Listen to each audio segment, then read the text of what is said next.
For all you ground-uppers out there, this podcast is for you. Hey guys, this is the Fan of Fan podcast. I'm Ben. And I'm Topless, and for all you ground-uppers out there, this podcast is for you.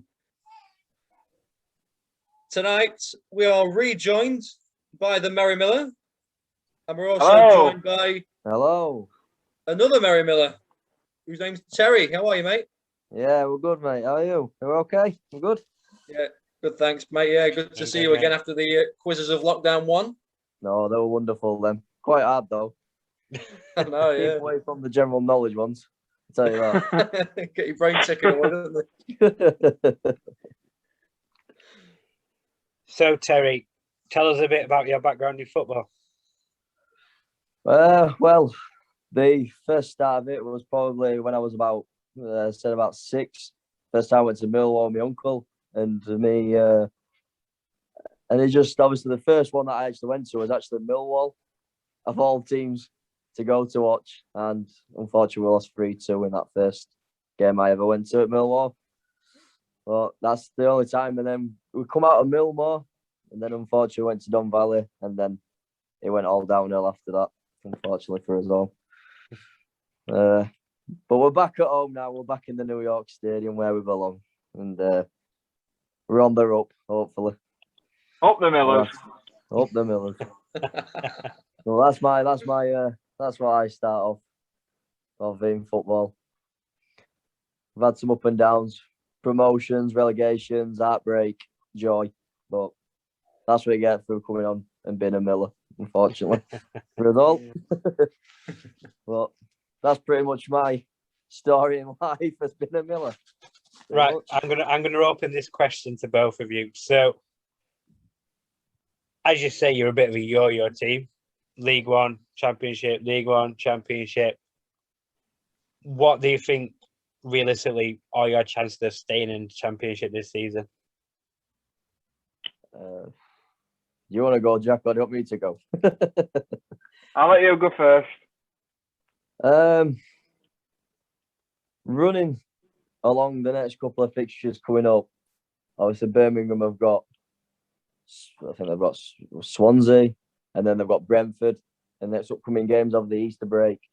So hopefully we've got Millwall, and then we've got Wickham at home. So hopefully probably get 3 points, maybe 4 out of them games. And hopefully then we've got the 4 games in hand still. Hopefully we can get a few points out of them, and hopefully we can stay up in that league and try and consolidate for one season. Instead of going back down, going back up, it's just quite annoying with that. I just want to be a team where we can consolidate quite well in the Championship and hopefully push better under Warney, hopefully. That's pretty much my take on it, hopefully, as a Miller. Yeah, I feel the same. I think we can stay up. I think it's going to be hard physically, fitness-wise, but we've got a lot of teams around us to play. Being a Miller, we'll probably end up taking it to the last game of the season. Our last couple of games will keep us hanging on his toes.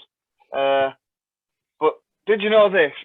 For the last 9 seasons, Rotherham have had something to play for, whether that's staying up or going up. It is never boring being a Miller. What, on the last day? You've had something to play for? Not last day. I'm on about from with the last 8 games to go. All right, so you're not one of them boring mid-table teams that saw seasons over with no cup, no, yeah. Well, yeah. We're going on holiday early. It's either the high road or the low road. There's no. Yeah, so we'll never hear you in the crowd singing "Sun Loungers," na na na na, Sun Loungers. Yeah, we're not often a game. No, there's not often a game at New York where you can sit back and relax. Apart from that season, we got like 12 points. Well, we got a bit more than 12, but we're down before the trimmings. When you sign the likes of Donald Fisher, what do you expect? Attitudes of players. But amazingly, the season after, he turned it round and went back up again. Somehow. Oh, yeah. Woody and his magic hat. Yeah, it couldn't be that. Especially. A lot of credit to Warren, though, to be fair. Yeah. You've got to credit Warren and his backroom staff for that. Massive recovery. So I thought you could probably finish closer to the bottom of League One that season. And we were worrying about doing a Blackpool. Yeah, I thought that. Going because they went down and obviously went down again. Coventry have done it. Big clubs have done it. Could happen to anybody. Yeah. Mm-hmm. So I'm going to put this question out there to you.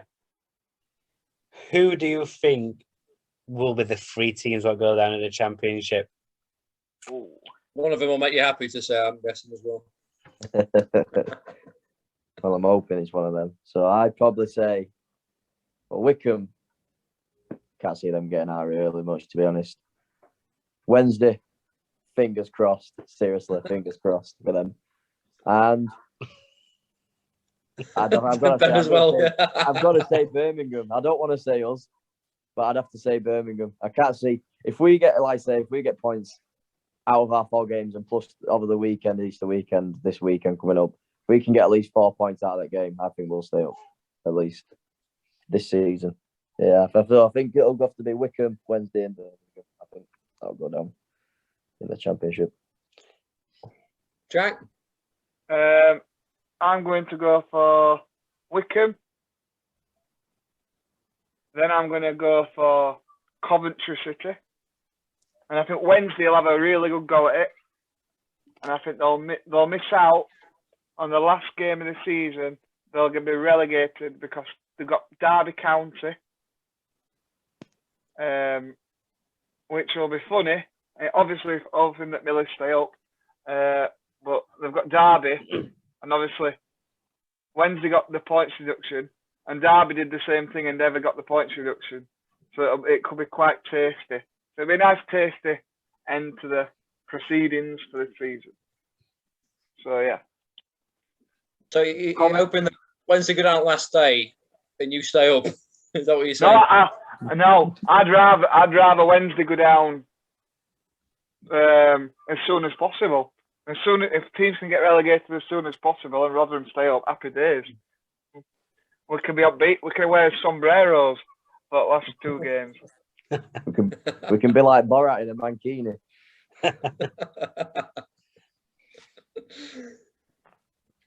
Imagine if Wickham got out of it though. Would that be the greatest escape ever? Yeah. Would it be up there with Leicester? It could be. Probably even better. What about Hartlepool United? Could it be even better? Yeah. They were well out of it, weren't they? The new manager came in, and yeah, they were incredible. Ronnie Moore at Hartlepool. The greatest escape will be changing to this team getting survival. Like I said, I tell you what, if you'll get out of it, seriously, Jesus, I wouldn't even have put a bet on that. Like, and that's just not been harsh either. I wouldn't even dare even put a bet on that to get out of that. I mean, what would the odds? What do you want? The cheeky pound. Yeah. Who do you want as manager? Oof. Lampard? No, I don't want Lampard. I don't think he is that experienced. Yes, he's played. He got Derby in the playoffs. And Eddie Howe? I'd take Eddie Howe. I don't think it would ever happen, especially with the money side of it. But I'd love to see probably Benitez. But I don't think he'd ever come to Sheffield United. He did well to drop down to the Championship with Newcastle, and we're linked with the guy what got Fulham promoted. I'm not going to even attempt. I know what you mean. Yeah, Jankovic. Yeah, that's the one. Yeah, Jankovic. But if we want him, I think it's Alcatraz or something like that managing. And if we want him, we're going to have to pay big money to get him. So that puts on the back foot already. But I hope we do get a manager what knows the Championship and knows how to get at the Championship the right way and not the wrong way. Would you have Warnock back? Pardon? Would you have Warnock back? No. Okay. I do like Warnock, but if we got promoted, he's not a Premier League manager, so we'll be straight back down again. Steve McLaren? No. Don't sack the Wally with a brolly. Yeah. Alex Neil? No. That'd be a long shot. What about Thierry Henry? Hey, if he wants to come and sub himself on and score some goals for us, feel free. I'm saying 'cause he was like with Bournemouth. I mean, why not the Blades? You know, it's just a thought. So, But then Thierry Henry's now managing in the MLS. Am I right? Yeah, it's all right. All right. I know he will link with Montreal, that's it. Yeah, I don't think he's going to leave sunny America to come and to rainy Sheffield. A question as the obviously you're United eye as well. If the chance come up, would you take Carlos Carvajal, ex-Wednesday boss? Would you take him as manager? No. You wouldn't? No. No. I mean, just because he's had his Wednesday chance. He's had his chance in the Premier League with Swansea, and he didn't do no special with Swansea either. So it wasn't bad though. He got into it last day, which is because they were far from it. Yeah, he went too bad, but yeah, I rate him. But however, Carlos had a dream, and he managed it. Just not with Sheffield Wednesday. Chris Coleman. Maybe he's been around the block a bit, though, hasn't he? Neil Harris. Are you just gonna say names until I agree with one of you, Jack? Yeah. The man I want is Chris Wilder. I've heard he's a free agent. He might come. Yeah, if I'm being quite honest, I don't know. But whoever does... Darren Ferguson. No. Mark Hughes. You don't float my boat. We could be on this for ages. I think we'll go back to asking questions about Jack and Terry because I think it's switched around here. Billy Sharp to retire. Take over. I do think later down the line he could potentially be a good manager for Sheffield United, but I wouldn't let him have it as his first job. No, too big for him, wouldn't it? Yeah. Phil Jagielka. Yeah, why not? Chris Morgan is assistant. Right, bring Morgan back to the blame. Yeah. But whatever happens, like the likes of Darren Ward and Matt Prestridge, they've all left the club as well now. So whoever comes in will have their own backroom staff, what they bring in as well. But then the flip side of that is Chris Wilder link with a new job. Is he going to take them with him? So that's what usually happens. Yeah. Whoever can give it a good go in a championship, because realistically, give it another 5 games, we'll probably have that R next to our name. So whoever can build the team and whoever can get the best out of Brewster. Steve Bruce. Yeah, he'll put all 11 men behind ball.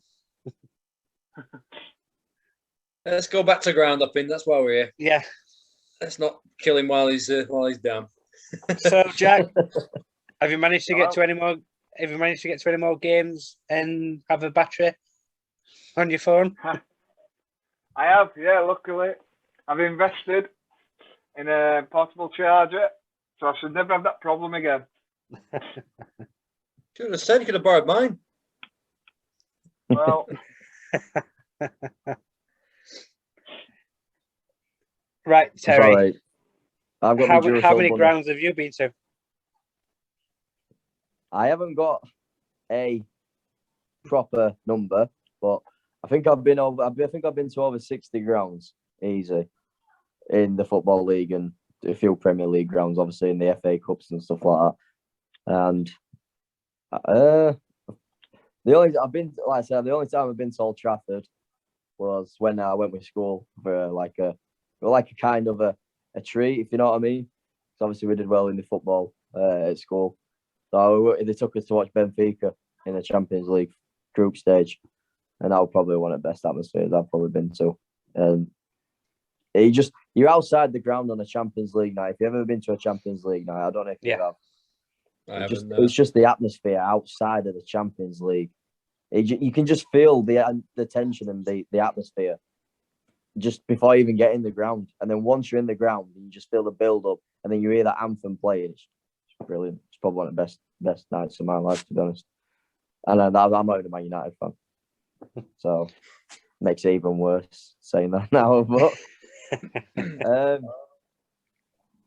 I mean, it sounds horrible being a Miller and saying that I'm probably the best ground I've been to is probably United. You know what I mean?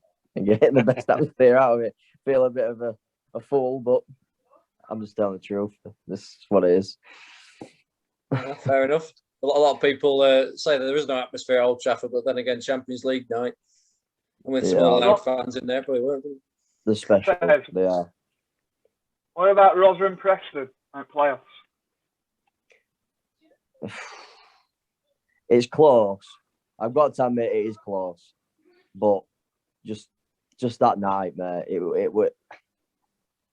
They didn't expect to even get a win or even a draw out of that game, and the matter of fact is that they were 2-0 down and they brought it back. And well, you know what Fergie were like.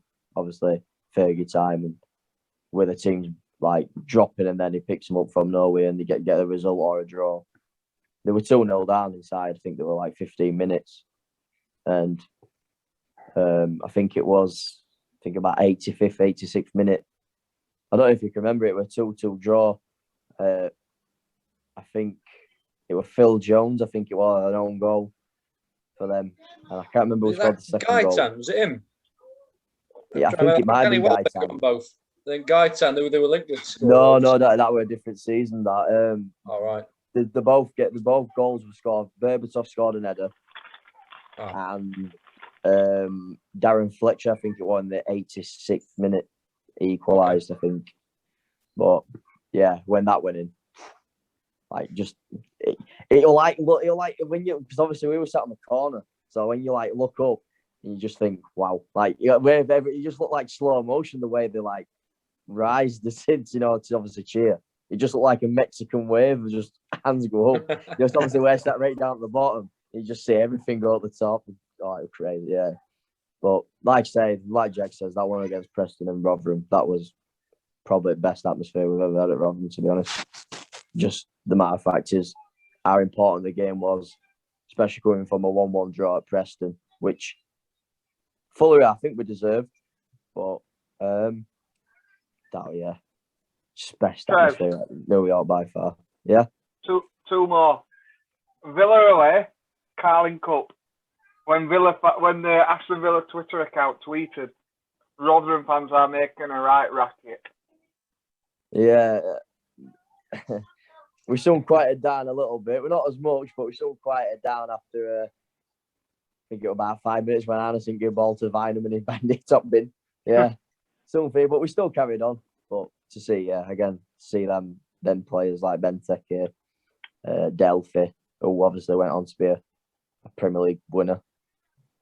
Yeah, it was just special. And obviously Benteke, as obviously Jake knows how much they spent on him. I'm not going to say it. How much for that, Jake? How much for that? How much did Liverpool sign Benteke for? 32 million. No, it wasn't good enough. One overhead kick. Worth every penny. He's not the worst that I've seen at all. There's been a few worse. Andy Carroll. Benteke. Andy Carroll.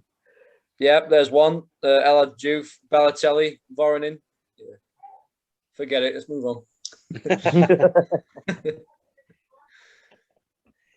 So Villa, what was the other one, Jack? Villa away, what was the other one? Oh, other one for atmosphere. Yeah. Wembley. Wembley's a weird stadium to create an atmosphere. You get an atmosphere at Wembley, but it's not same. I mean, Ben will know, but Ben's lost every time he's been, so. Shots fired. See, the only time that we made an atmosphere at Wembley was when I think it was it Leyton Orient or Leyton Orient or was it when we beat Shrewsbury at Wembley? and New York come on, and we just all the fans just stood up and just sung it, and it was brilliant. Happened both times. Did it happen both times? Yeah. I remember the Leighton Orient quite well. I didn't remember much of the Shrewsbury, but I must have had a few. I would have, though, after Leighton Orient one, after a goal like that. I still to this day think that's the best goal when we went with that. That was incredible. You just took words straight out of my mouth there. Like, just to sit behind that net and just see that drop in there. I think it's got to be probably one of the best. Put into words. Probably the best goal I've ever seen in a Rotherham shirt. Like, well, we'll see watching Rotherham, and obviously, yeah, it's got to be up there. Like, the other one, where Huddersfield away. Did you go? And we won 2-0. Connor Salmon scored. I didn't actually go to that game. I actually missed it. I was actually doing something. I actually got offered to go, and I actually didn't go to that one. Right. So you can't judge it. No, I can't judge that one because I didn't actually go to that game. But yeah, I was screaming at the telly when we scored 2-0. Yeah, do admit. Jeff and the boys were on. Loud and clear. Connor Salmon, what a player. I can remember him, Jamal Campbell-Rice, ball on right hand side, cuts it across goal. Connor Salmon, open net near enough, puts it wide for about 6 yards. I mean, he had a few decent games for United, but I was glad when he went. Now I think he's rotting away somewhere in Scottish leagues. Bless him. Where is he actually? Where is he playing now at the moment? Is it? I went to Scotland after Sheffield United, weren't they? Yeah. We'll get a check on that. Connor Salmon, where are you, mate?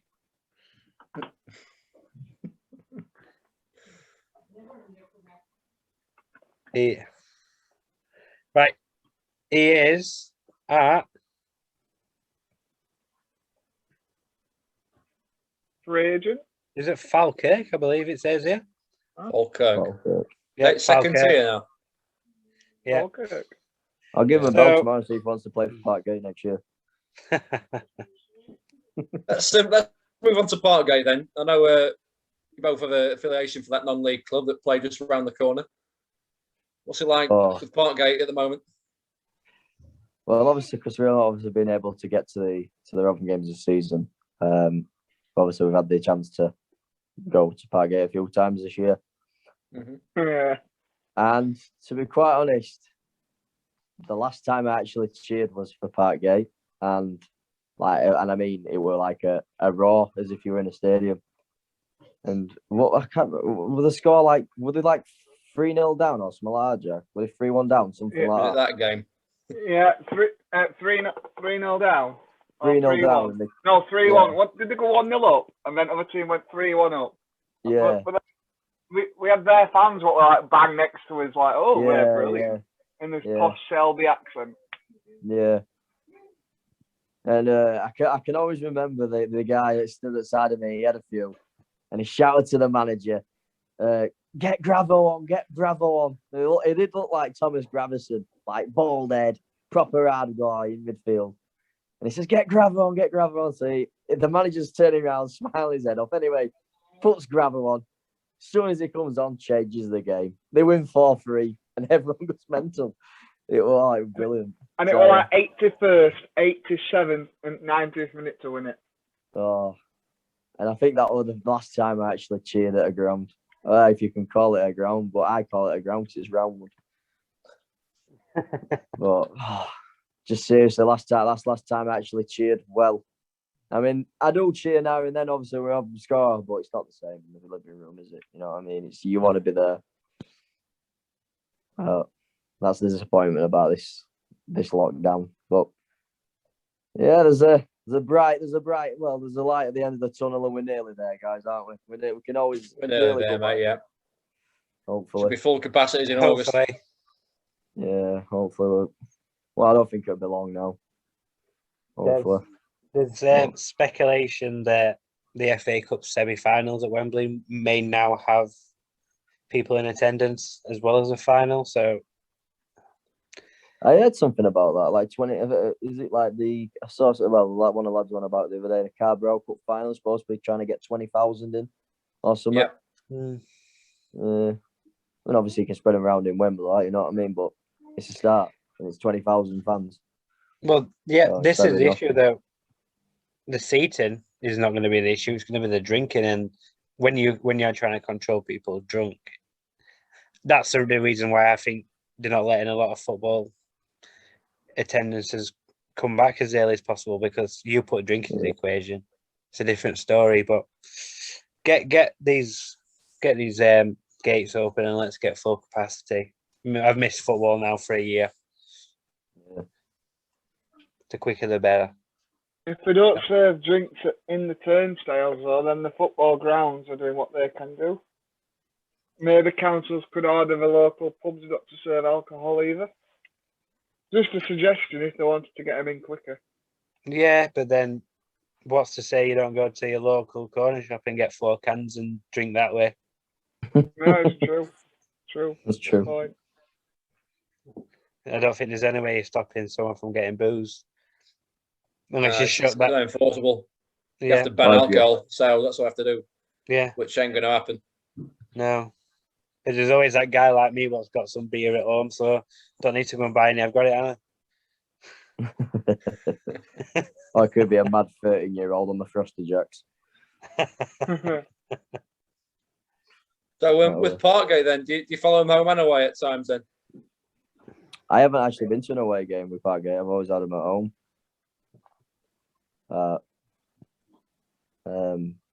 We was on about going to one time we come back from Donny after losing 2-1. Didn't really enjoy that one. But we come back, we went to Parkgate just to release a bit of stress, and there were kind of a cocky guy there. And the ball got booted up to him, and he took it down. He says, "How's your touch?" Well, Jamie, one of the other lads, like, says, "How's your touch?" And then all that Jamie said was, "Not bad." He said, "He could turn around." So he says, "That's why you're up there and they're not down here." And we're like, "Hold on a minute, you're part time, mate. You're nothing special. Calm down." You know what I mean? Yeah. But, we were tempted to go for Skeggy. We were going to be tempted to go to Skeggy Town just to see him. You know, give him a bit of banter. You know what I mean? Just get the banter going with him. But we've not got around to booking that, unfortunately. He might not play for them no more, but if he does, then we have a go. Hopefully, can give him a bit of banter as he's touch. But yeah, can you remember that, Jack? I can, yeah. Yeah. Good day. Well, Skeggy. Hey, Skeggy Town's a nice little ground. I don't think I'd probably be bothered about the ground. I think it's just the night out after.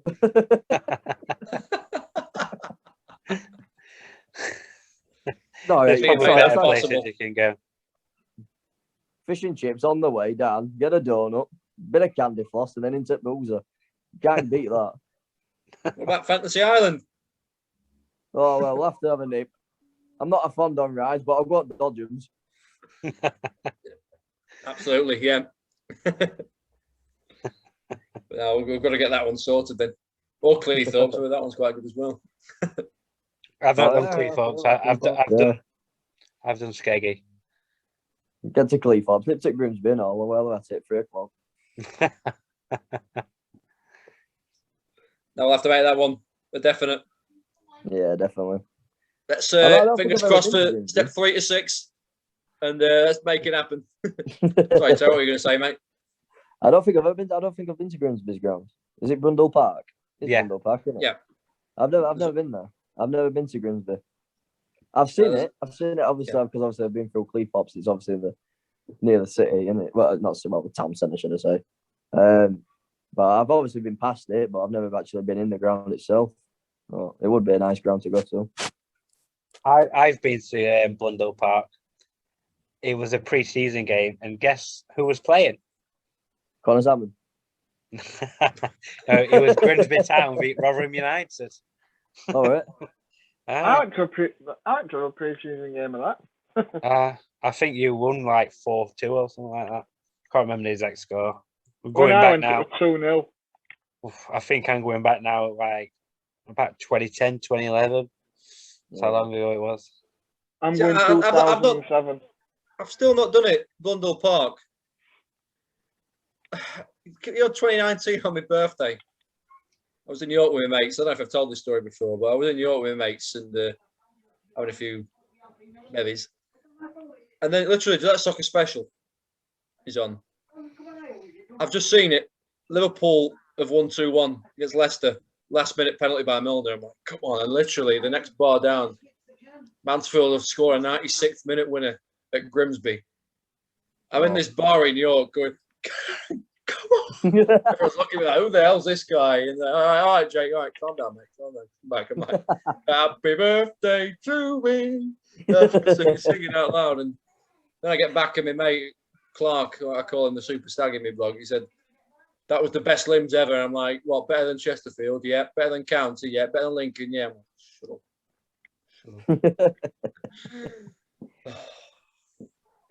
No, great time in York anyway. That's all that. Whereabouts are Mansfield in the league now? Are they picking up a bit of form now?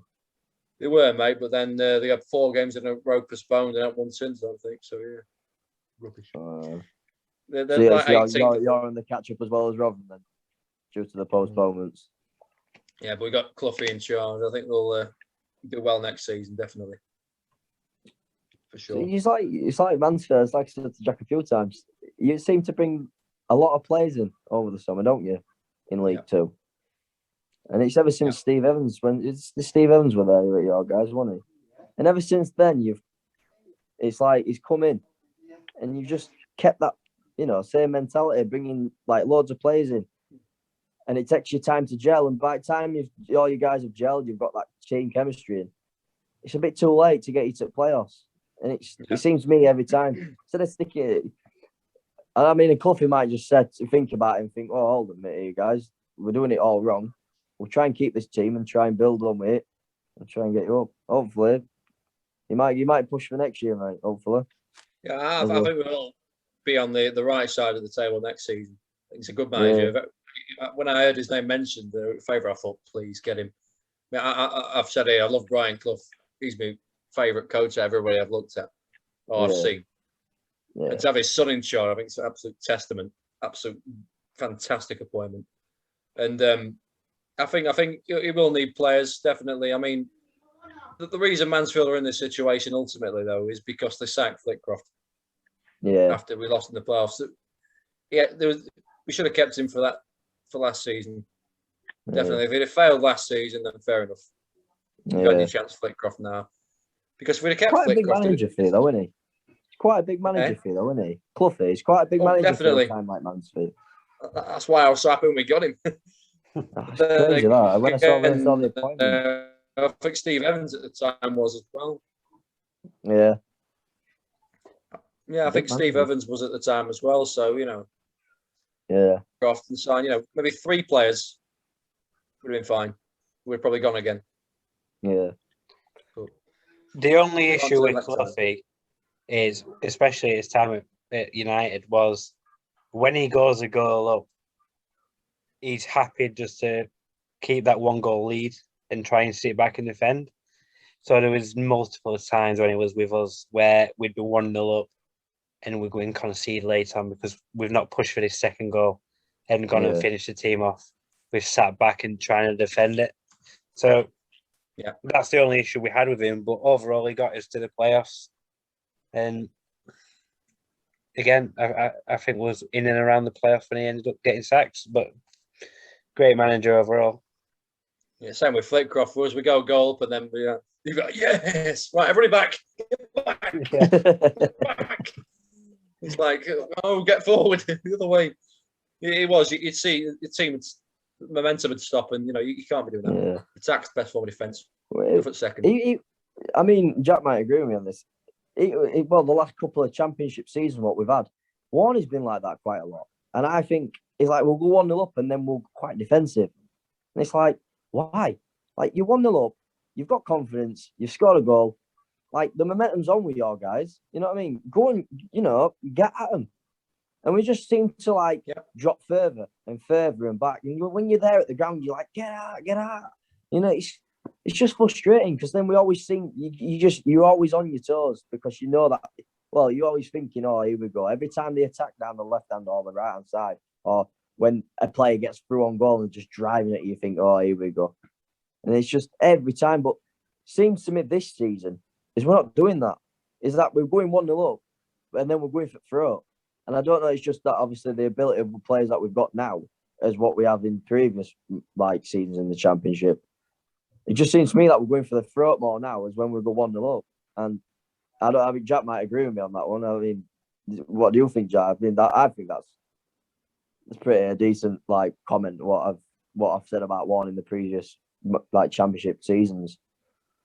Yeah, I think he's having more confidence. I think Warren's got his own philosophy now. What's coming through? I think last time we were in Championship, to be fair to him, I think he was still new to the job. Even though he had a couple of years, it's not long in football years, is it? And No. he was a fitness coach, so he never had intentions of being a manager. So when you jump into that, I mean, you've got to find your own philosophy, way of playing. And then he did probably were fearful that we're going to concede, and then we'd end up having to retreat all the time. So, but this time now, we do feel more. We've got an identity. If we just press all game as much as we can. And I think we are one of most teams in league who puts in the most running, which is good. I would like to actually see the kilometre stats of how much our team has actually covered over the season. I mean, it'd be nice to see the stats on that. Yeah, well. Well, with being a fitness coach, you'd think that he's got his team well up for it, well fit, being able to run for at least 90 minutes, not get out of breath. Yeah. You think that should be a side of what benefits you? Yeah. So I think that's why it benefits us going to Austria and running in the hills and biking in the hills. You know what I mean? It's like quite an hilly place, isn't it, Austria? I mean, I've never been myself, but I've heard that obviously it is. And I don't know if any of your guys have been to Austria. Jake, have you been, mate? Mate, no. No.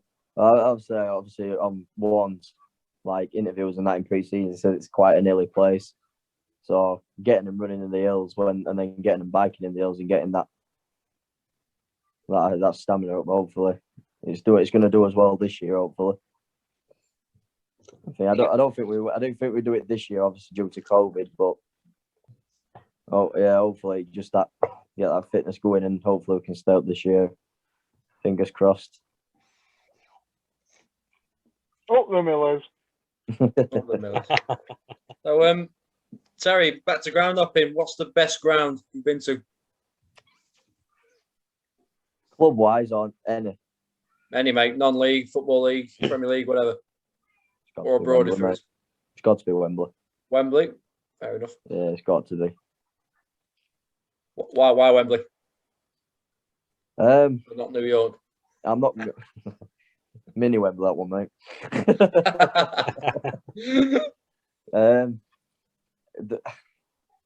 I'm just gonna cut out the Dagenham Redbridge when we lost 3-2. I'm not gonna announce that one. Just a lot. Like I say, we've obviously been a Miller up and down, but the last couple of times we've been there. The first time, heartbreak. Fair enough. We were favourites. We lost to Dagenham. Heartbreak. Cried my eyes out. Sobbing all the way home. But the last 2 times we've been down there, it's just been a magical place as a Miller. Like, can't fault the team, what were there. Some of the plays that were actually in them finals as well. I mean, you look at, how we got Tabs, you know what I mean? Like, Tabs on loan from Newcastle in League One. And just having him, it was class. And now he's at Rangers. And he's won a league for the 55th time. You know what I mean? I'll dig that one in for you, Jack. I love you too. Well, Thanks, 55 times. Number one. They're a new company. This is the first time they've won a title. Called Sevco for a reason.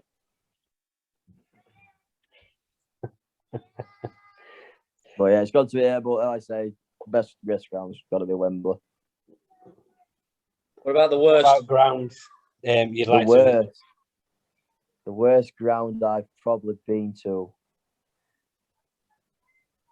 I think Underhill at Barnet. It was an Okay. absolute shed. Like, I'm no wonder we think we've got a shed as big as this because it was an absolute shed. I prefer Park Gate. That's how bad it was. Fair enough. I'll prefer to go to Park Gate every week than go to that ground. But no wonder they changed the training ground for the. I mean, the training ground was better than the normal ground. No wonder they moved into there. So yeah, probably Underhill for me. That was a dump. I've got to admit. I felt like getting on the train at the nearest station and going and watch Arsenal at Emirates instead. It'd been a nice ground to get into. I haven't been there, by the way. It is a nice ground. Have you been? Yeah, I did it last season when we drew 1-1 away. Yeah. It's one of the best. It's not as good as atmosphere. Probably weren't as much, but then I don't think there's been much atmosphere at Emirates for ages because they don't even sell out.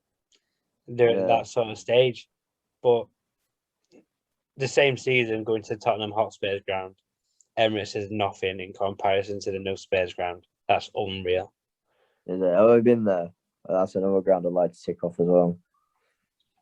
Yeah, it's like comparing Celtic and Rangers. Yeah, Rangers is Tottenham Hotspur's ground and Celtic's Emirates. No, Rangers is like Goodison Park. Celtic's like Tottenham. Yeah, we go on to the massive debate here: Celtic or Rangers grounds, not just teams. Next will be kits. Is there any other grounds you'd like to go and visit? What about overseas, anything like that?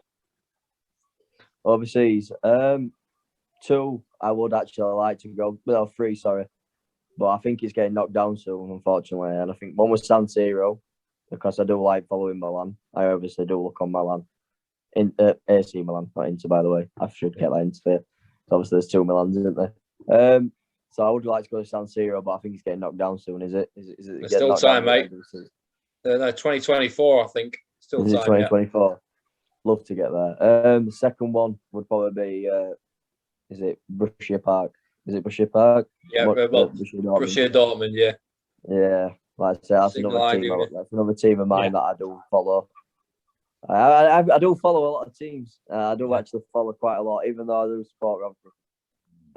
I do follow quite a lot. And the third one would have to be Atletico Madrid, because that's my Spanish team, really, who I follow.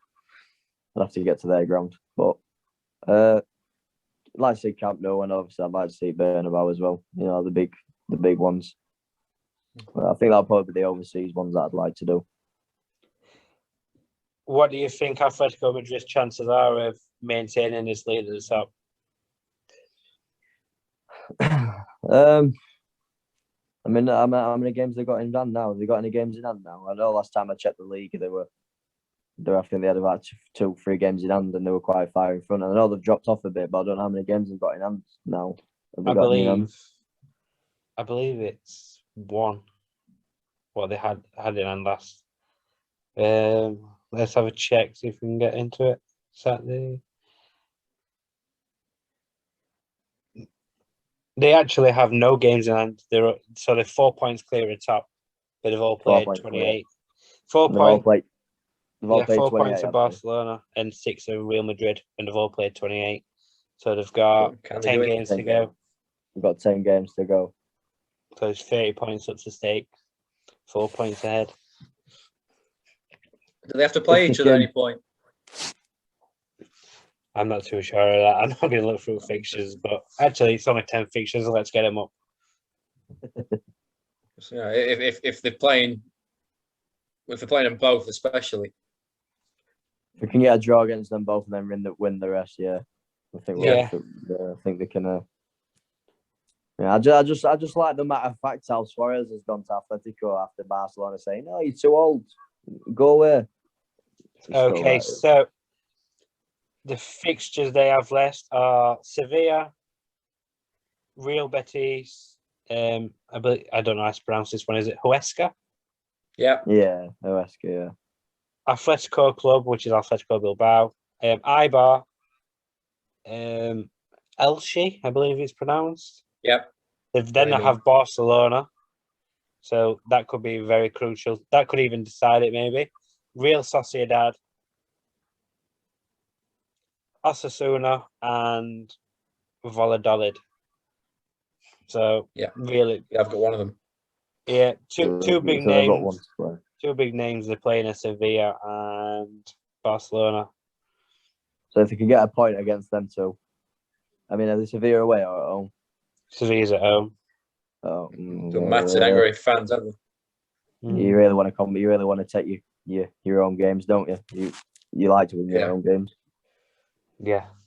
I'd say 4 points out of them 2 games, and I think we'll be all right. I think they'll be fine. I've just got a sneaky feeling that they will finish second. I think Barcelona's probably going to nick it towards the end.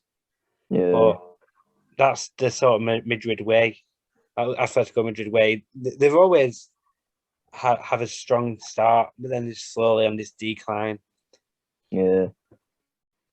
And how Barcelona lost it last year in terms of the points in front of Real Madrid there was, and then finishing second, I think they're going to try and capitalise on whatever Atletico whenever they drop points.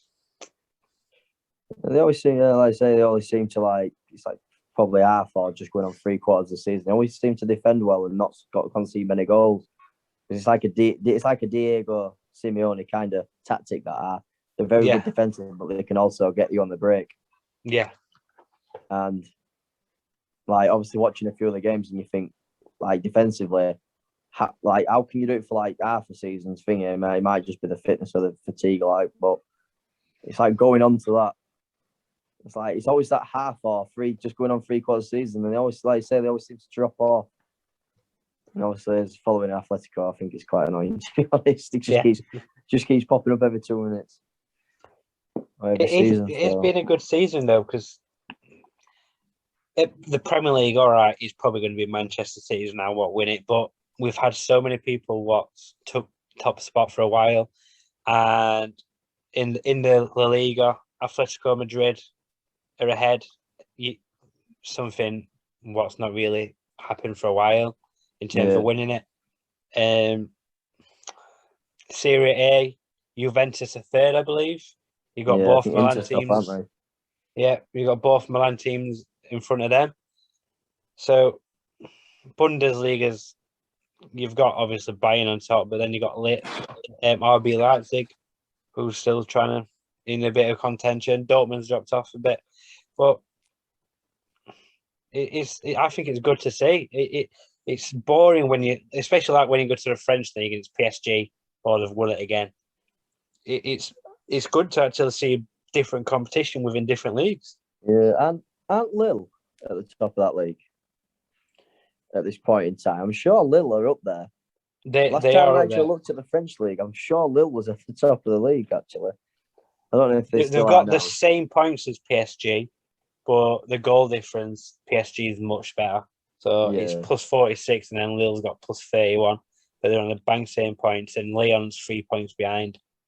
So wow, it's still to play. It's a lot closer compared to other seasons because PSG's probably got at least a 10-point gap by now, but it's good to see. But then, is that Pochettino? Is he going to win his second trophy now because he won the cup? But is he going to win the league with him?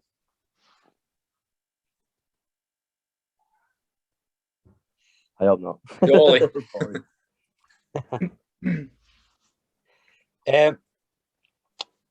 we do with then is, if you have 3 words to sum up football, what would you sum up with?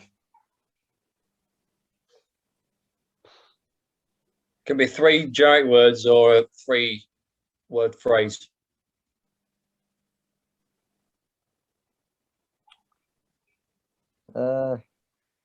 It's my life.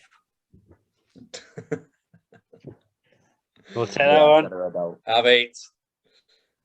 It's my life. Right, guys. It's my So life.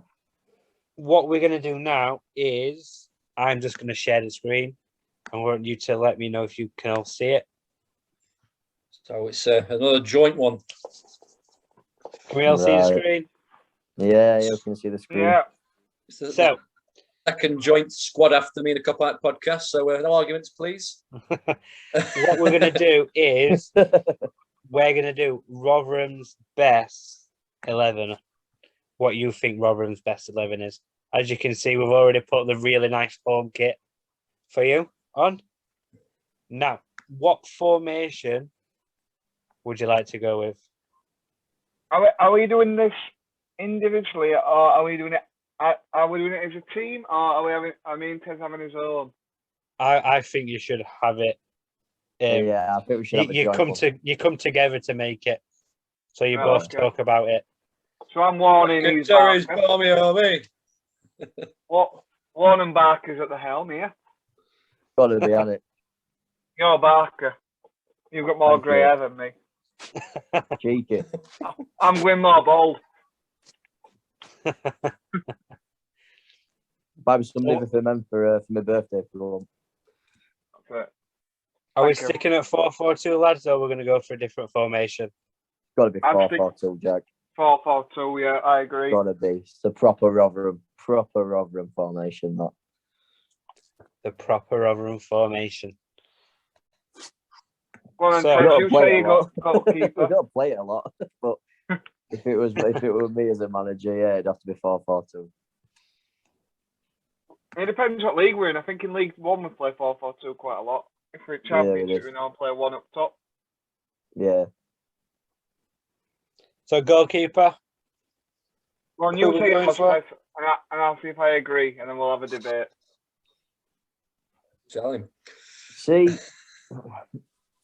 I've got 2 in mind, and the 2, one of them only played 5 games for Rotherham, and Yeah. he was absolutely mint for us. And he's currently at Aston Villa now, and that was Emi Martinez. What a keeper he is! Like when he was at Rotherham, and the way he just dictated the squad, or like his back line, it was brilliant. But because he only played 5 games, the keeper that we've got now in Victor Johansson, fair enough, he's only been in this season, but he is probably one of the best keepers I've seen in a Rotherham shirt. Like the amount of saves that he does, it's just unbelievable. I agree. My opinion is it depends what you're looking for as well. Because if you're wanting a legends team, I wouldn't pick Johansson. But if we're talking about a team in general, is obviously a question for the lads. Is this a team that we've seen, or is it a team that it don't matter? Like it can be anybody in a Rotherham shirt. because obviously it's like with COVID, we haven't seen this season's squad as such. It can be anybody. It's your ultimate favourite best 11. Ultimate favourite, right? Well, I'd have to go Pollitt then. For net, if it were favourite for me, it'd be Adam Collins. Adam Collins. Yeah, yeah. Oh, well, Warrington. Yeah. To be fair, Rotherham, Warrington, we've always had decent goalkeepers apart from Scott Shearer and Kelly Roos. Oh God, Scott Shearer played for Mansfield, by the way, as well. I got his autograph going to Rainsworth Miners Welfare. Wow. And it was against Mansfield, and they set 3 players off at a friendly. Wow. Anyway, back to his keeper. So Back many to his keepers. keeper. Go on, I'll agree with Adam Collins just for the matter of fact with that triple save at Norwich and then the penalty save At from Wembley. Right. Dougal or something. So yeah, it's got to be Adam Collins. Chris Dagnall. Yeah. Adam Collins is your goalkeeper. Right, You can we're tell gonna it's going to be go for the right centre back. Who's it gonna be? centre back or right back. Right Centre centre back. Right Oh. centre back, right centre half. Well, legend himself, it's got to be Woody. Yeah, Wood, we'll go with Wood Woody. has got to be in there. Like, without a shadow of a doubt. Richard Wood, Is that captain, your- fantastic. What a leader. And he's still going now at 30, what is he, 37, 38? Nah? Yeah, What a rock. What a Richard legend. Wood. Right back. We're gonna go right back. Who's gonna be on this side? James Tavernier. It's got to be James Tavernier. Yeah, I've got to agree on that. Who does he play for now? Rangers. Who's just won Okay, yeah. 55 league titles. Tavernier. You had him. When did you have him? We had him in 2013-14. Yeah, Okay. 2013-14 season. Decent. Are we going over centre half? Yep, we'll go for left centre back. Semi Semi. Ajayi for me. See, I was going to say Anderson. Push Anderson into midfield.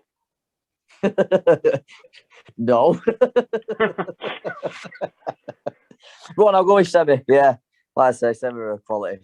Yeah, Semi were quality for us. Like I say. I'll always remember his goal against Leeds. What a strike. Right, I'm not gonna lie, I don't know how to spell this name. It's AJAYI. AJJ. AYI. No one for me. Is it double J? No, just one J. Ben. He's playing for West Brom at the minute. Prem. Yep. Former we go. Arsenal and Cardiff. There we go. Oh, And, this left back's going to be so hard. Finish off your back four. Oh, Left back. I've got mine. You want me to suggest it for you, Tez? What was your idea, Tez? I've got two. And do you know what? I might even favourite him because when we were at Bradford away, and this was probably a decent game, we were playing Bradford, chasing League Two promotion. And I'll always remember this time at Bradford when Agar scored that goal, when he ran from his own half, put it in against Bradford for 2-0. I got a kiss off this bloke on the cheek after we celebrated. I got a kiss off that left back. And it's rather Matic or I forgot his name now and all. He actually kissed me on the cheek as well. And about Joe Scars? That's the one, Joey Scars. Well, I'd agree with both of them two, but the one I had in mind was Paul Hurst. 13 years at the club, record appearance player, energetic. I actually thought I forgot about Hursty as well. See, I didn't see Hursty play quite a lot. Like I only like when Hursty were playing. That was when I just started coming into Rotherham and watching Rotherham. So I didn't really see Hursty play a lot. But for getting that many appearances, then put Hursty in. I've got to admit, just because of the appearance part of it. Yes. The current Grimsby Town manager. Where do you want to go now, lads? Villa Park. Do you want to go for midfield or striker? Well, right mid. We'll go right mid. We're right mid. Oh, it's an hard one, Tez. It's an hard one. I've got a couple. Well, the position that I would pick, one of them, because he did play there for us, would have to be it. One of them would be Agar. Yeah, Kieran Agar.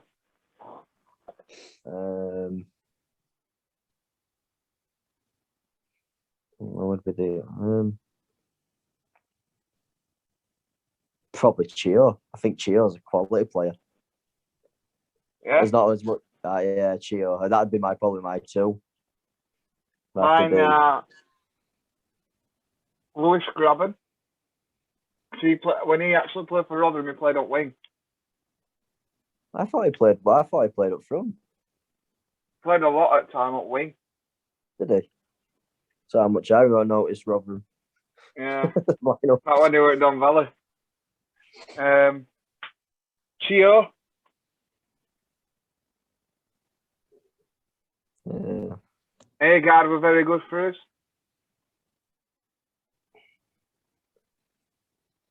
I'd probably have to say Agard, mate, to be honest.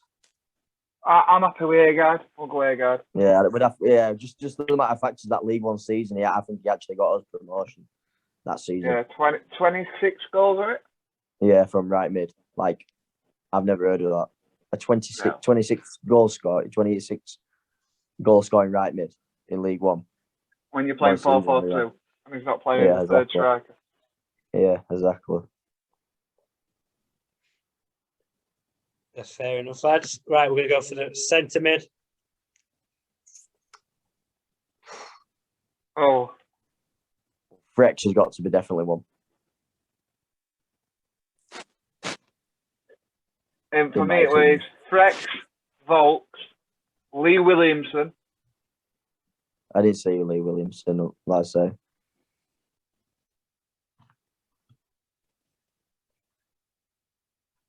We've got to put Frex there. Yeah. Fracklinson. Yeah, Fracklinson's one of them, definitely. Kari Arneson, Will Volks. Right, because you're firing names out, we'll go for the next centre mid. I'd have to go Volks, mate. Yeah, I agree. What about ambitious but brilliant? He's a striker. He's a striker. My bad. Thought him midfielder, me. Oh. He's a striker. Target man. Yeah, he's pretty tall, weren't he? Left side then. There's only one in my brain. Ben Pringle. Pringle. Graben. Thought Graham was the right wing. I can play either side. Fair enough. It'd have to be Pringle for me, mate. There's only one in my head. Get a minute. I have a think.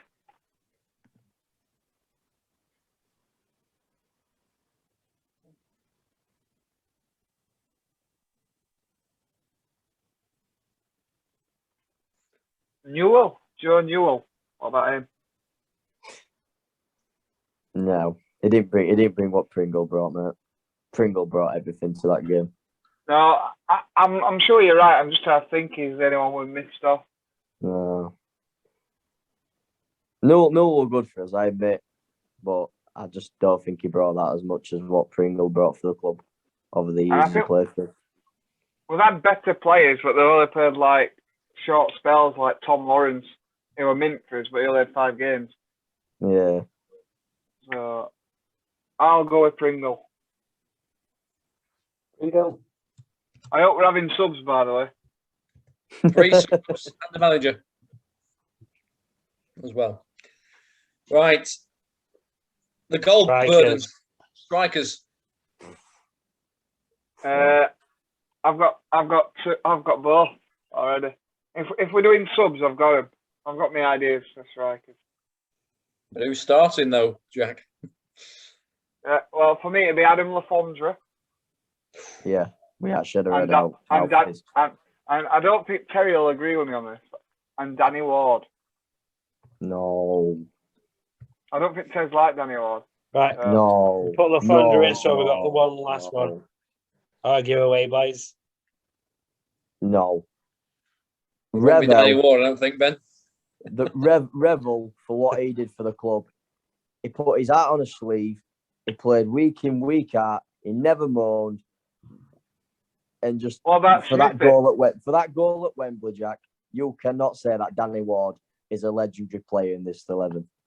No, but if we're on about the best team, well, did Alex Revel Ravel, better than Danny Ward. they're two different players. But what about if I throw it Revel versus Smith?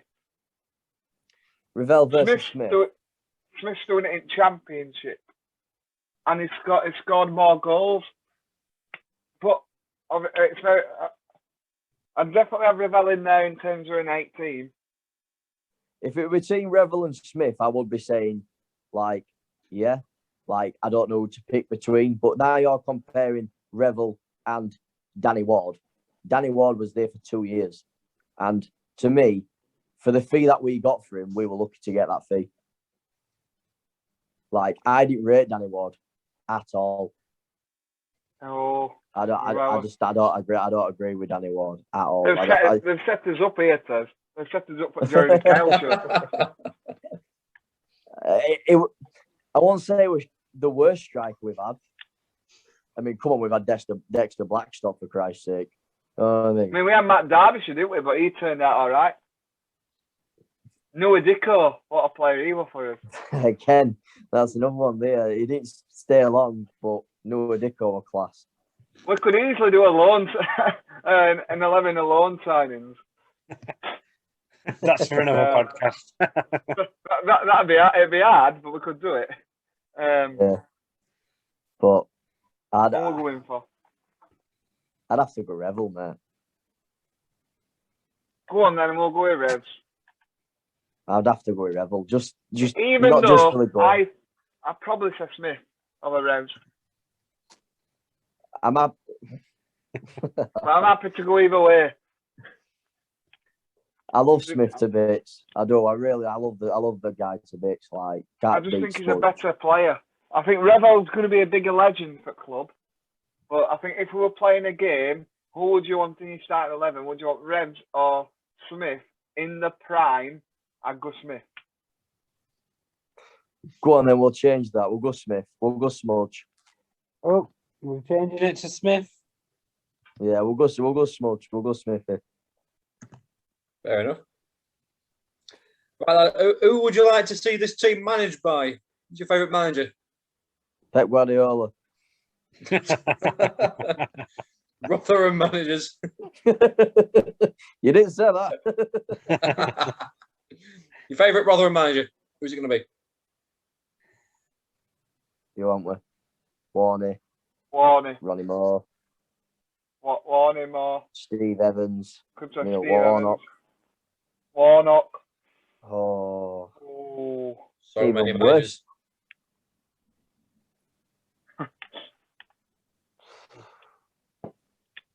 Mine, it's in between. Oh, I don't know. I'm just thinking. Worst manager.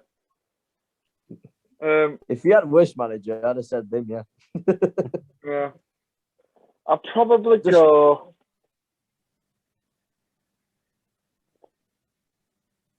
I'd probably go Warnock. Ooh. Warnock or Warm for me. See Warnock. Yeah, he did. He had that great escape with us, and it was class. Like, don't put me wrong, but we were only there a year, and not he wasn't even there a year. We were there half a year. But what he did for us was brilliant. Warney, I think he's still got potential to get over this bloke, but for what Steve Evans did for us, mate, taking us out of the dumps of the Don Valley at League 2 level to take us to back-to-back promotions, being 2-0 down at Wembley, to get them into the dressing room and say, right, lads, you know what you can do. Blah this, blah that. I think it's got to be Steve Evans, mate. We're gonna have to disagree on this one, Tez. No. Can't we have joint managers? For me, it blew that much money. And if you hear what the players said about him on YouTube, like your Ben Pringles and players who are legends at the club. You showed me one, didn't you? Yeah. On the way back from Rochdale, yeah. And I think he's the one. He sent our club backwards a bit, and he got us forward. It is what he looked at a job in the short term, in my point of view. As in, I know he was there for years, but he looks at it as get him up, get him up, get him up, get him up. Don't back you. Don't. I mean, we were playing full strength second reserve squads and stuff like that. But then on the other hand, like I say, mine would have been between Evans and Warren, to be honest. Yeah. And fair enough what Warnock did for us, but he only did half a season. And he did actually reject Rotherham in that contract. He did reject him. So that really put him in fair position for me for that reason. But like you just said, club like at heart. Just the heart of the club. He loves the club as much as he usually does. Yeah. And the things that he does for fans, like wishing him happy birthday, I've never known a manager to do that for Rotherham. It's been fantastic this season. Videos, fans.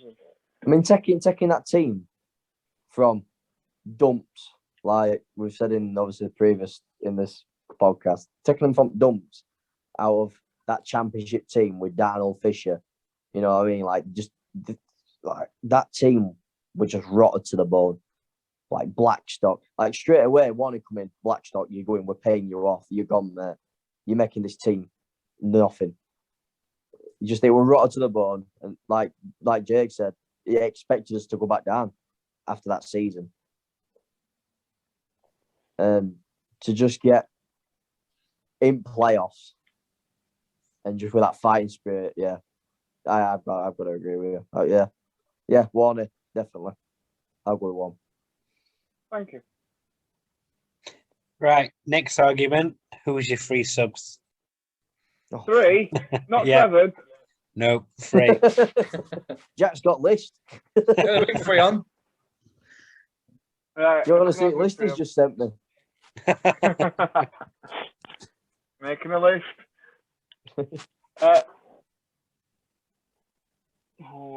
3 subs, please. 3 subs.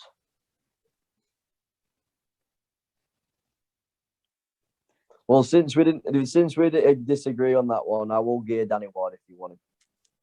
Not Rebel. Oh, you want what about Rebel up, Venture? There's always another place for 2. True. So 3. Or do we took his loans up, bench? 3 subs. I'm thinking I'm going to throw some names in here, Tez, just some suggestions to help us out. Matt Crooks, Michael Ekwe, Jack Hunt, Dale Tom, Carrie Arneson, Lee Camp. What about Craig Morgan? I like Morgan, but is he as good as the Ekwe? Probably was in his prime.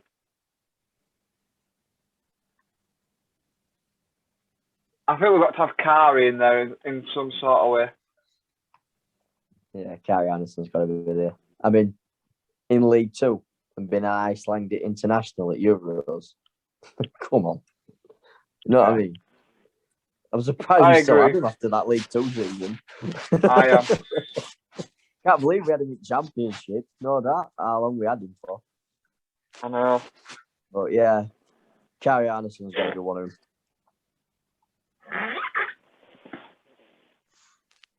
What about the other one? Arneson. 2 more? Lewis Graben for me. Yeah, I got to put Graben in there. Yeah, Lewis Graben's got to do one. And final sub?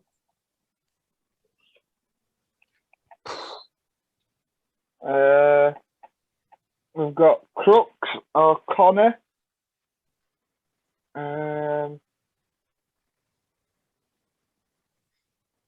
forget Coyote or the Jay. Coyote.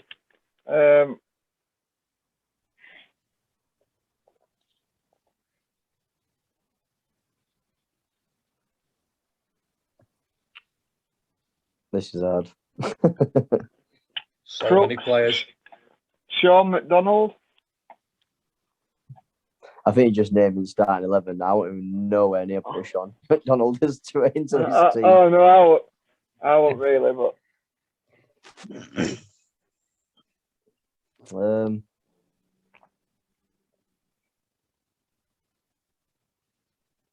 we've had that many players. So we need a midfielder though, don't we? Front bench. I mean, we've even had Ruben Reid. Yeah. Ruben Reid were a good play for us. Jabo. And Jason Taylor. Danny Harrison. Yeah. Marcus Marshall, I used to love him. Oh, that guy who ran that wing, cut back, and then did him again, and then cut back again, and then did the same player like Well, 3 times. A bit like Campbell Rice. I couldn't understand him every time. I like Marshall. He was good on his feet at Don Valley when he played for us at Don Valley. But he used to go past his player, then check back, then beat him again, and then instead of putting ball in, he used to come back on himself and beat him again. Why are you beating a play 3 times? And then always, not just me, his end products were crap. He never put a good ball in. Never. I think you were tired from taking them all on. Kieran Cadogan. He played 1 game at Dagenham, and it was his worst Did he? performance I've ever seen. That was Luke Rooney for me.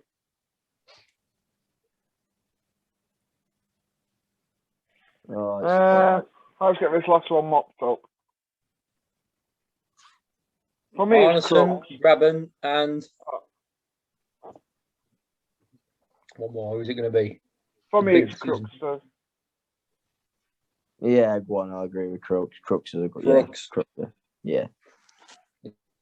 Interesting. Or Dale Tom. No. Awful right back. What? No way. Awful. Tom were Awful. unbelievable. Awful. Are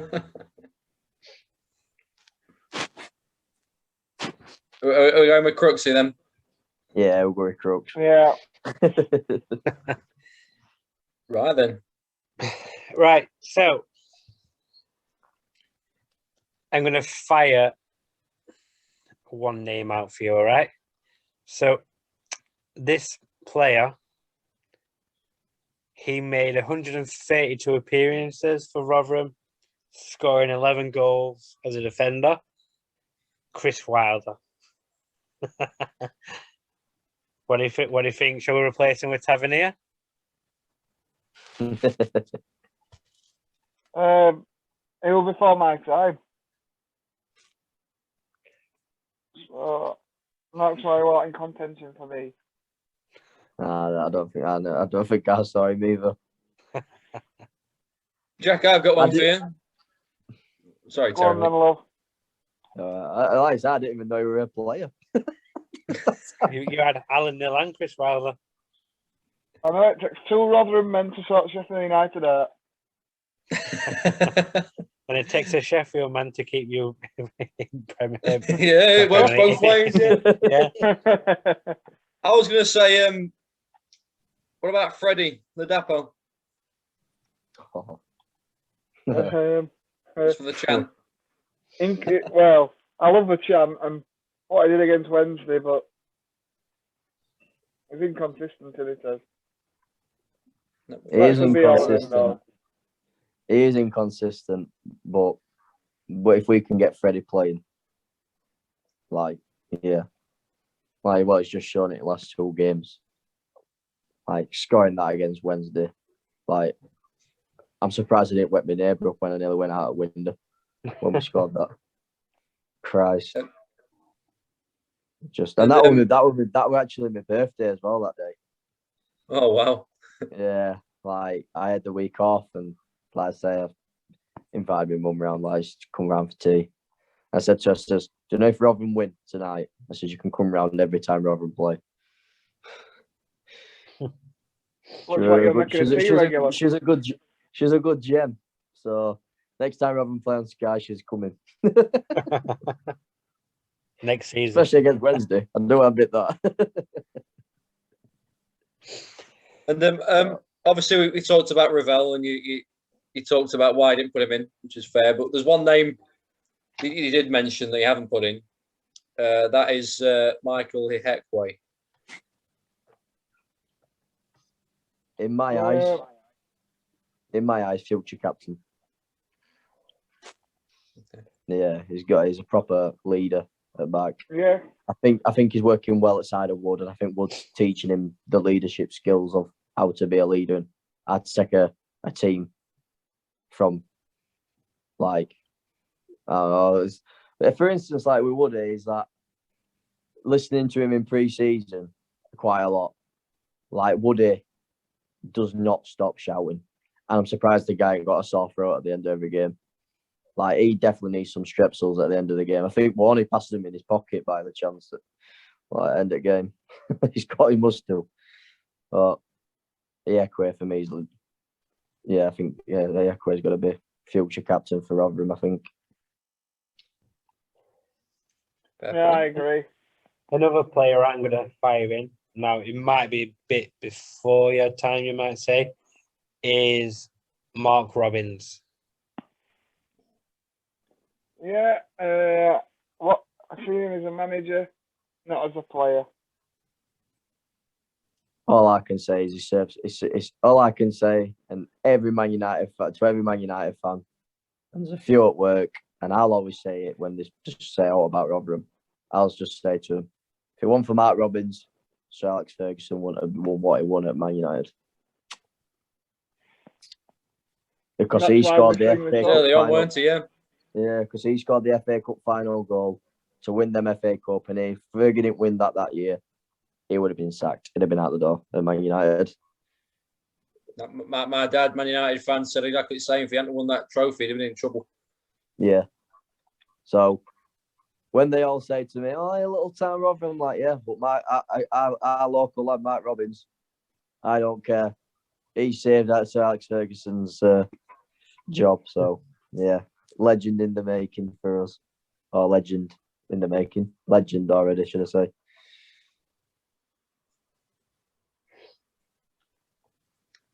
That's fair enough. Fair play. You got any other names, Jake? No, I'm What springs to you?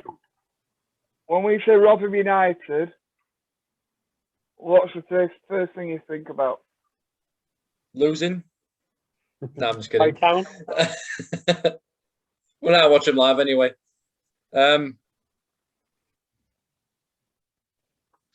What? There's a song that comes to mind. It's called "We're Going Up, We're Going Down, We're Going Up." We're going, yo-yo clubs. Not Chuckle Vision then. Not what? Chuckle Vision. No. Oh dear. You got Mark What should I say? Howard. Oh dear, oh dear. Oh dear, oh dear. Yeah, I forgot that one. Sorry, mate. Yeah. Not Mark Howard, sorry. Webb. Paul and Barry. Yeah. God, if Legends. you'd have said that to me, I'd have said Pucker Pie. Don't compromise. The sad thing about it is, back in 2018 when I lived in America, I was sort of like living in and around New York. So Yeah. I went from New York City, and my first game back in England after the international break was New York Stadium. So I went at Rotherham. So I went from New York City to this shitty New York Stadium in Rotherham. Mini Wembley. Mini Wembley. Wembley at North. Fuck yeah. Cockett North, where we come from. Not an empty old lane. Hey, empty. Not this season. Well, not last season, should I say? This season, Hey. they'll be empty. Season, mate. Come on. You'd love to get our attendances, mate. Where were them in League One? Still more people dressed up as fancy dress, empty seats, dressed up as seats. What we got in League One is still bigger than what you can fit in your ground. But for our capacity, we fill 90% of our ground up, 80% of our ground every week. Sheffield United could only do that in Premier League. So my thing is, hashtag, your ground's too big for you. We average 30,000 in the Championship. So how can we only fill it out in the Premier League? Is that for 5,000 away fans, 4,000 away fans? No, that's just the bottom tier. You get, what, 3,000 max, 2.5? But pay on gate easy, can't you? Listen, if it weren't for us putting them quids in buckets, you Oh, might not be a go club on, anymore. So don't start that. Well, if you want to go to this discussion, yeah, you can say about your quids when you raise £200 on a match day, but Sheffield United, the official club, wanted to sue Rotherham because Rotherham signed Bailey Sharp when he went from Sheffield United Academy, and they wanted us to pay 40 grand, and they took it to court. Good. And we said we can't afford to pay it. Good. But yeah, Been a pleasure. it's always fun, isn't it? Yeah. I've It's a probably shame got we won't one. be playing you next season when you do go down. Hey, we're going up, we're going down. You're big joining tasty Wednesday affair. and we can. If it's behind closed doors, which I'm guessing it probably won't be next season, we should do fan zone on here live. Fan zone, yeah. I'll probably be Yeah. a match. I'll have to zoom from match. I'm saying if it's behind closed doors, if it's for a Oh. match, then Yeah. And we As say you'd you have were. no problem hearing Ben because there's normally a library at Lane. Fuck off. Ooh. Only reason you got decent sound is because fucking our stadium's built. Well, it's not an old empty Sounds lane, like that's why. police sirens when you're playing us. Dee da dee da. No, that's just as microphones in background.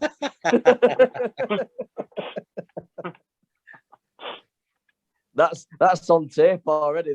That's not us. I remember us playing Wednesday when them blown up pigs. Can you remember, Tez? Yeah, blow pigs. They all ended up on pitch, and I think it was Wildsmith stamping on one. No, Chris Maguire. No, not that one. When we played them at home last, when they drew 2-2 All with right. us. Yeah. They're an inflatable pig what got sent round here. Did you see Right. it? No. They were an inflatable pig then. And I'm surprised you didn't see it. Wildsmith stamped on it. I might have, Why but I is just it- can't remember it. Yeah, I can remember. That's what I'm on about. Wildsmith. Yeah, it was. Took him some effort as well. That's how Surreal, much isn't a it? crap keeper he is, because it took him effort to pop even an inflatable pig. Well, you know. Indeed, and real steel were made in Rotherham. Yeah. City is still Sheffield. That's still very Rotherham. As we're going on this with this Rotherham and Sheffield United debate, how do you feel that your song, Greasy Chip Butty, was actually made by Rotherham? And sang by Rotherham first. It was quite nice, taste nice. I'm happy to steal anything. Happy to steal anything. All I can say is the night out in Sheffield was a night out in Masbury at Rotherham. What a shithole. It was. But it was a pound in and it was all free all night getting boomed up. And then before you go home, Port Scratchings were in pocket. On way out. That was the nice apparently to the old ones. Singing it into volley, as they say it. Right, Jack. In terms of in terms of attendance, then, how much does New York hold? 12,000 12,000. and one. 12,001. So your average the other one. attendance last season was 8,906. Yeah, That was that's that was minus 9.9% from last season. that. Yeah, from the championship. That's purely down to away fans. Hmm. Our average last Point, season. point though, yeah. Our average last season, 30,862. So put your average in from the time you win the championship before that, when it weren't wilder and you weren't on this massive run. Right. Well, when we was in League One, we was averaging. Let's have a look, see if we can find it. Under Atkins, it was like 24,000 when I went. I went to a game. He played Southend on a Tuesday night, and Nile Rangers scored for him. I was at that game. I remember it, yeah, as well. Wait, 2-0 or 3-0? I'm 3-0 not rubbing this after in, by the way. 3-0 after about 18 minutes, and that's how it stayed the rest of the game, yeah. Yeah. The only memory that I had of Bramall Lane, well, the memory that I don't want ever again, was I think it was like 90th minute. Sheffield United had a corner. Maguire was playing for you. Then he absolutely man-marked Revel out the game, of all people. Anyway, starts having a bit of tug of the shirt, Morgan. Mike Dean, the referee, says, get off his shirt or we're going to give you a penalty. So what does Morgan do? We'll just tug his shirt again. Penalty. 90th minute. You beat us with your kids. Yeah, I remember that. Lane. Yeah, that was not a fond memory at Bramall Lane. And I think both times I've been at Bramall Lane, we've lost. But I can't really say it was quite an even game, and I think we deserved the draw out of that game against York. The first time I went, but obviously you got the penalty in the 90th minute. Or it would have been 0-0. Yeah. The second game, most entertaining the games over it. yeah, but the second game I went to was the season boring. I went up. The season that you all went up at the Championship when you had Dean Henderson, didn't that? Yeah, probably the best team I've seen Sheffield United. Yeah, well, in my eyes, probably the best Sheffield United team that I've seen play for a long time. Like as much as you are now, I'm gonna let you decide on this. As much as I saw you the last time he was in the Premier League with the likes of Jagielka, I know everybody now, with the likes of Jagielka, and you had obviously Morgan at centre half. Like that team in 2005, 6, 7. Yeah, something like that, wasn't it? You had Yeah, Liverpool 2006, first, 7. You had Liverpool first, didn't you? Yep. And you drew it 1-1 at 1-1 with Bramall Lane. Yeah. I believe Robble scored first. Yeah. Robble scored and then penalty. Yeah. Gerrard dived, got a shot away, dive. Penalty because it's all right, mate. You got your payback. He slipped on his ass when he passed the ball to Denver Bar. Gerrard. Got that way for Jake. Jake's not had any banter tonight. Yeah, but in terms of comparing the two teams, as much as the team this season is probably going to finish with less points and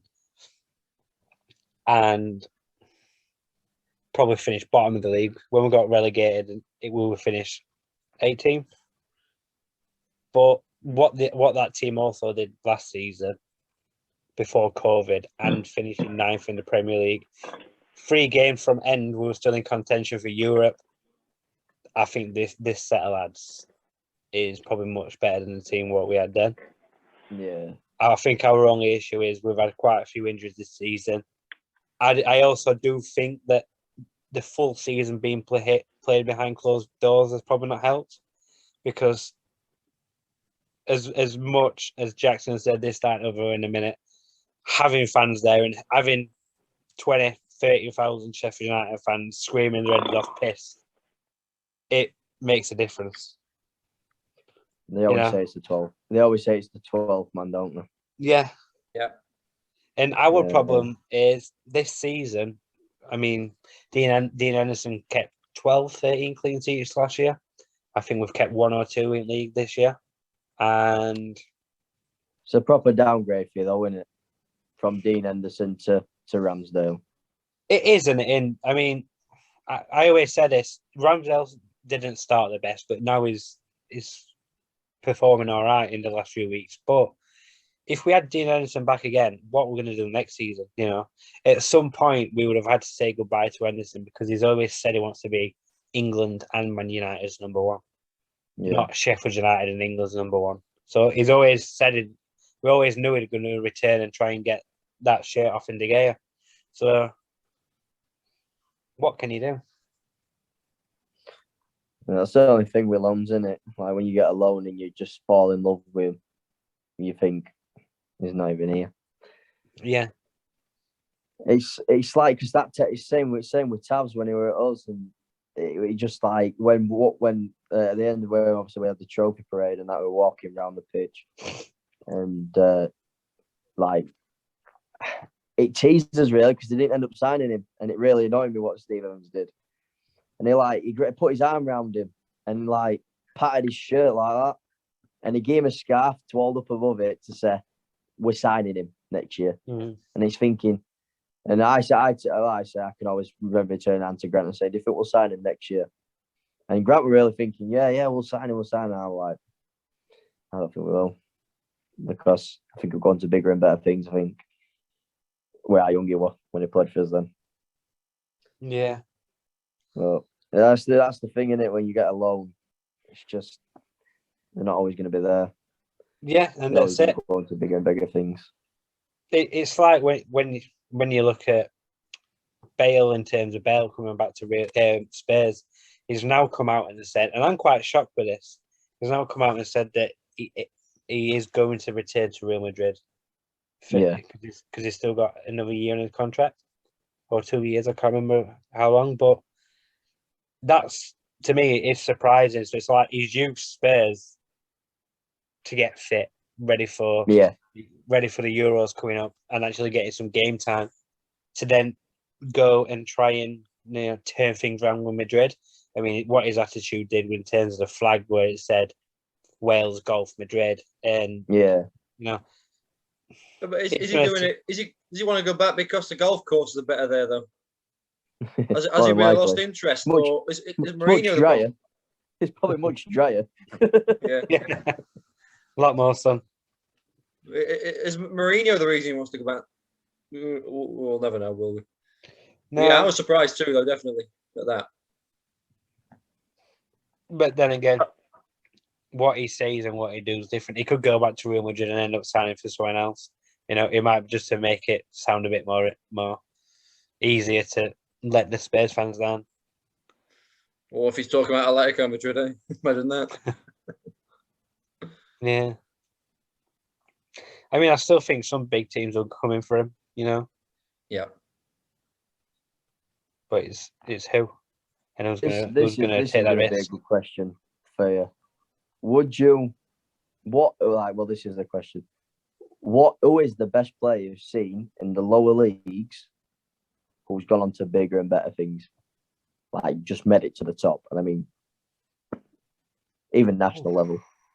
Like, they started that low, maybe League One conference champion, like, you know what I mean? And they've just hit it. Like, Ollie Watkins. Yeah. Trying to think of players that I've seen, especially at non-league. I've seen Kyle Walker, but in terms of him, he was just coming for a youth system. Obviously, he's now won multiple Premier League titles. He's going to win another one. Vardy. Yeah, but and I saw Vardy at Stocksbridge, or any lower team, or Watkins. I'm trying to think of. I mean, the closest I can give you to that, it wouldn't be non-league. It'd be years ago when I watched Forest. I saw Marlon Harewood, and he went on to West Ham, That's the closest I could say. I've not really seen anybody who's gone onto it. Yeah, I might. Dele might Alli. have. I'm No. gonna say Dele Alli. Yeah, Jack Grealish yeah. when he were at Notts County on loan, and Callum McGregor at the same time. Did them two actually play with each other? Yeah, Wow, I didn't know that. I didn't know Callum McGregor and yeah. Dele Notts Alli County. and Jack Grealish play with each other. In Notts County. Aye. I would probably say the best player that I've probably seen like raise it as much as they has has probably got to be Mikel Antonio. Like Yeah, he's a good one. seeing Yeah. him- seeing him in a Wednesday shirt and then also seeing him in a Forest shirt, and when we had Kel Rose and he dominated that game just absolutely. Did you watch that game, Jack, at Forest Yeah. when we lost? I've seen I him think we play lost. I think we on lost a 2-1. Saturday, and we lost Yeah, I think 2-1. we lost 2-0. Danny I think. Collins scored first for us. I don't think did we score? Danny Collins scored for us when I went. Did we score? It might have been 2-1, then it maybe might have been 2-1. And Tyler Walker scored for Forest. Yeah, it might have been 2-1 then, yeah. But Mikel Antonio just absolutely battered us. Did. And then yeah, he's hit it off big time. I'd have liked to I see him don't- in an England shirt, to be honest. Picks England. Mikel Not Antonio. Jamaica yet. Yeah, I'd have liked to see him. I know he's gone to Jamaica, like, but I'd like to see him in an England shirt. I'd like to see him give him a chance. I don't know why Southgate didn't. I mean, I know he chose them over us, like, but it's a bit unfortunate that he didn't get a chance in an England shirt. But I think it's a bit too late for him, to be honest, isn't it? Yeah. Obviously, with his age and that. I can't remember if we played Millwall or Leyton Orient at the time, but Harry Kane, if we did play him, but I can't remember off the top of my He head. played for Leicester as well, didn't he? Mm. I can always remember that time when they are when well, you'll always remember the commentator, the Deeney goal, what sent them to Wembley. I could not believe that they had Harry Kane and Jamie Vardy on that bench that day. Yeah, they did, didn't they? And you think now, why? But you might have now, then you'd have thought they had better players because they had Knockout, didn't they? They had David Yeah. Nugent, like the team, they had that team. But you just think, wow, they had two star England strikers on bench that game. You think, wow, look how far they've come. It's mad, isn't it, where they come from. Another one I'm going to say, Gary Cahill. So he was on loan at Sheffield United, and then he's gone to win multiple titles at Chelsea. Yeah. Chris Smalling. And he come out of nowhere, though, him, didn't he? Yeah. Manchester United, and then yeah. I didn't even know who he was when he signed for United. I've never heard of him.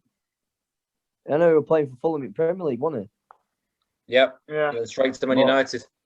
I never heard of him. Never heard of him until he went to United, and I thought, oh, who's this guy? And he's like, again, he come out of nowhere, didn't he? Yeah. I mean, is it Roma still now? I don't think so. he is.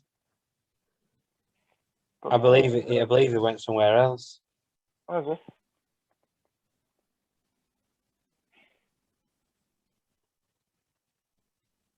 Crazy. Well, it's been another enjoyable podcast. Yeah, It lads. has. Thank you for coming again, Jack. Yeah, more Terry, than thank welcome. you for coming. It's great to see you again, pal. Yeah, no, you too, mate. Nice to see And, you I'm both. sure all four of us will get to a game again very soon. Skegness Town, Yeah. first on the list. Oh, mate, we'll have to get that one sorted. Keep your eye on the FA and DCMS. Step 3 to 6, if they're allowed, we'll get it sorted. Worsborough Quite Bridge good, have just announced a friendly at Billingham Town on the 3rd of July. Ooh. Where at? At Billingham. Ooh. Could be something to consider. Yep. definitely. Right, If lads. If Parkgate Right, go lads. 2-0 down, I'm going for the piss up early. Trust me. Fair enough. Thanks for coming on, lads. Yeah, Thank no you. worries, Cheers, mate. lads. All right, buddy.